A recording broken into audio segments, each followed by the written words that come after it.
Manifesto ఒక party ఇచ్చింది అని అంటే ఆ పార్టీ ఆ మేనిఫెస్టోని గుర్తుపెట్టుకొని ఆ పార్టీ ఇచ్చిన హామీని పూర్తి చేయాలి. ఈరోజు ఉన్నటువంటి పరిస్థితి ఏంటంటే చంద్రబాబు నాయుడు గారు ఇచ్చినటువంటి హామీలు, టీడీపీ పార్టీ ఇచ్చినటువంటి హామీలు మనం గుర్తు చేసి ఆ హామీలు పూర్తి చేయించుకోవాల్సినటువంటి పరిస్థితి. ఎన్నో హామీలు ఇచ్చారండి, సూపర్ 6 అన్నారు, అది కాస్త సూపర్ ఫ్లాప్ అయింది. ఈరోజు ప్రభుత్వం హామీలను పక్కన పడేసింది, అభివృద్ధిని పక్కన పడేసింది. మేము గుండెల్లో పెట్టి చూసుకుంటాం. వాళ్ళ మీద మీరు దౌర్జన్యం చేయాలంటే ఒప్పుకో. వాళ్ళకు ముందు నేనుంటా. నేను ఎన్నోసార్లు చెప్పాను, తీసుకెళ్తారా, నన్ను తీసుకెళ్ళాను, నేను వస్తాను. Police station gate, jail gate, కార్యకర్తలు మాత్రం పట్టుకోవడానికి లేదు. వాళ్ళ బదులు నన్ను తీసుకెళ్ళండి జైలుకి.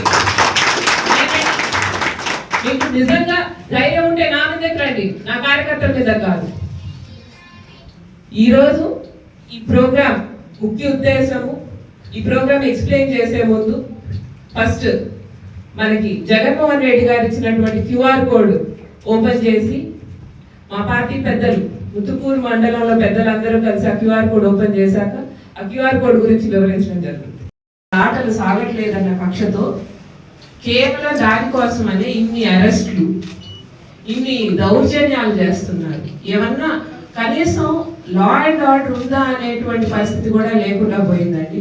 ఆంధ్రప్రదేశ్ రాష్ట్రం తలదించుకునేలాగా ఈ ప్రభుత్వం పనిచేస్తుంది తప్ప ఎక్కడ చూడండి గొడవలు, ఎక్కడ చూడండి ఏదో ఒక కేసులు, ఆ తలకాయ నొప్పులు, కేసులు పెడతామని భయపిస్తారు, లేకపోతే మిమ్మల్ని కొడతా ఉంటారు, మిమ్మల్ని కొట్టి మీ మీదే కేసులు పెడతారు. ఆ రకంగా ఈ ప్రభుత్వం ముందుకెళ్తుంటే ఎట్లుంటుంది? కాబట్టి ప్రభుత్వం చెయ్యకూడని పనులు చేస్తుంది, చెయ్యాల్సిన పని చెయ్యట్లేదు. కాబట్టి మేము ప్రభుత్వానికి గుర్తు చేస్తున్నాం, మీరు ఎలా వచ్చారు, మీరు ఎలా ఈ సీట్ ఎక్కారు, మీరు ఎలా ప్రభుత్వం ఫామ్ చేయగలిగారు. ఈ హామీలు ఇస్తామని ప్రజలకు చెప్తే ప్రజలు నమ్మి మీకు ఓటేస్తే మీ ప్రభుత్వం గవర్నమెంట్ ఫామ్ చేసింది మీ పార్టీ. కాబట్టి మీరు చెప్పినట్టు హామీలు పూర్తి చేయండి అనేటువంటి కార్యక్రమం అండి.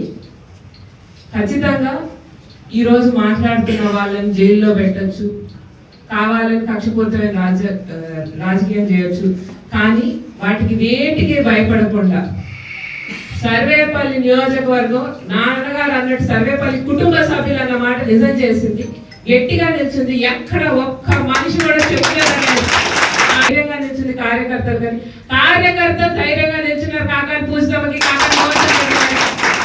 కాకాని ఉంటుంది. ఎంతో మంది నాయకులు లేకపోతే మా పరిస్థితి ఏంటి, మాకు ఎలా అనుకున్నారు? నేను ఎప్పుడు వచ్చానండి?